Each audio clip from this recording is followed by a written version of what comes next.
আজকে আমি আপনাদের শোনাব শিশুপাল বধ, শত অপরাধ ক্ষমা।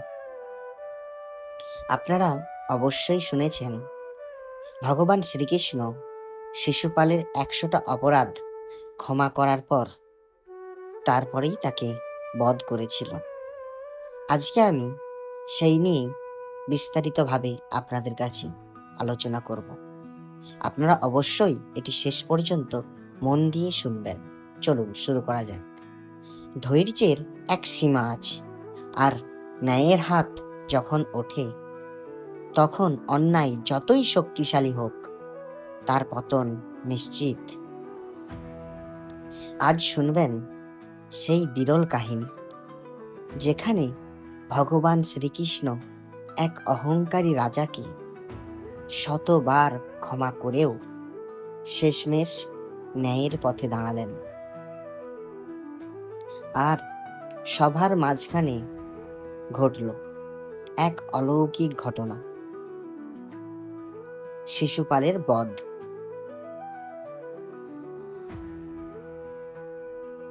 চেদিরাজ দামঘোষ ও রানী শ্রীকান্তার পুত্র হল শিশুপাল। জন্মের সময়ই অদ্ভুত লক্ষণ নিয়ে এসেছিল। 3টি চোখ, 4টি বাহু আর অদ্ভুত চিৎকার। এক ঋষি ভবিষ্যদ্বাণী করলেন, যে ব্যক্তি তোমার অতিরিক্ত চোখ ও বাহু অপসারণ করবে সেই তোমার প্রাণ নেবে। একদিন শ্রীকৃষ্ণ শিশুপালকে কোলে নিলেন। তখন অতিরিক্ত চোখ ও বাহু মিলিয়ে গেল। তখনই মা বুঝলেন প্রাণনাশক ব্যক্তি তিনি। কৃষ্ণের প্রতিশ্রুতি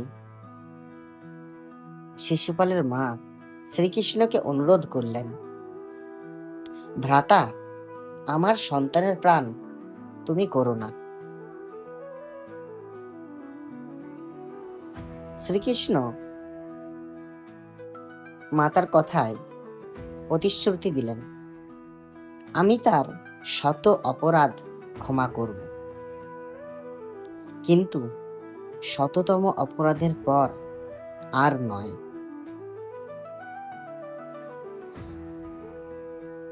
এই প্রতিশ্রুতি পরে হয়ে উঠল কাহিনীর কেন্দ্রবিন্দু। এরপরে বন্ধুরা জানাবো শিশুপালের অহংকার ও শত্রুতা।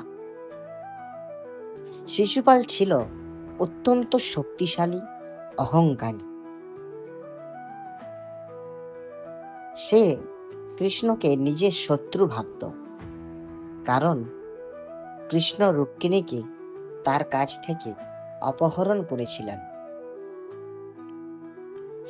যেখানেই সুযোগ পেত কৃষ্ণকে অপমান করত, সে রাজসভা হোক বা যুদ্ধে, যেখানেই হোক না কেন। এক সময় তার অপমানের সংখ্যা ধীরে ধীরে বাড়তে লাগলো।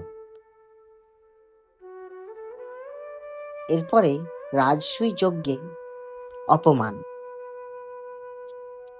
যুধিষ্ঠিরের রাজসূয় যজ্ঞে কৃষ্ণকে অগ্রপূজা দেওয়ার সিদ্ধান্তে সভা উত্তাল হয়ে উঠল।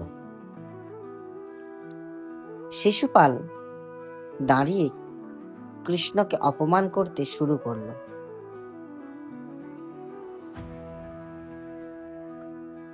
এর পরের পর 1 বার, 2 বার, 3 বার সভায় সবাই অবাক হয়ে গুনছিল।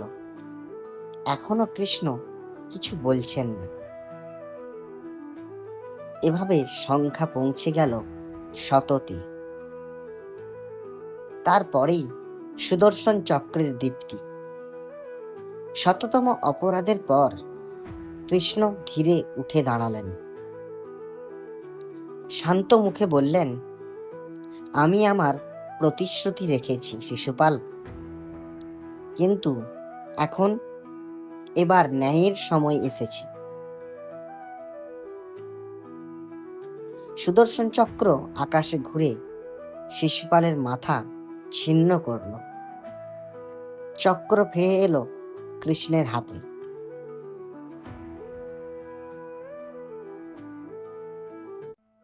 আর সভায় নীরব হয়ে গেল। সবার প্রতিক্রিয়া ও শিক্ষণীয় মুহূর্ত। অনেকেই হতবাক, কৃষ্ণ এত ধৈর্য দেখিয়েও কিভাবে এমন দৃঢ় হতে পারলেন। ভীষ্ম বললেন, ন্যায় রক্ষায় কখনো কখনো কঠোর হতে হয়। যুধিষ্ঠির কৃষ্ণকে প্রণাম করে বললেন, আপনি ন্যায়ের সর্বোচ্চ উদাহরণ স্থাপন করলেন। এরপরে বন্ধুরা, আধ্যাত্মিক শিক্ষা। এই কাহিনী শেখায় ক্ষমাশীলতা মহান, কিন্তু অন্যায়ের সীমা আছে।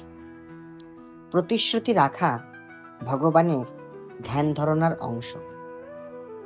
অহংকার সর্বনাশ ডেকে আনে, যতই শক্তিশালী হও না কেন। বন্ধুরা, আপনারা অবশ্যই শান্ত নিরহংকারী হয়ে থাকবেন।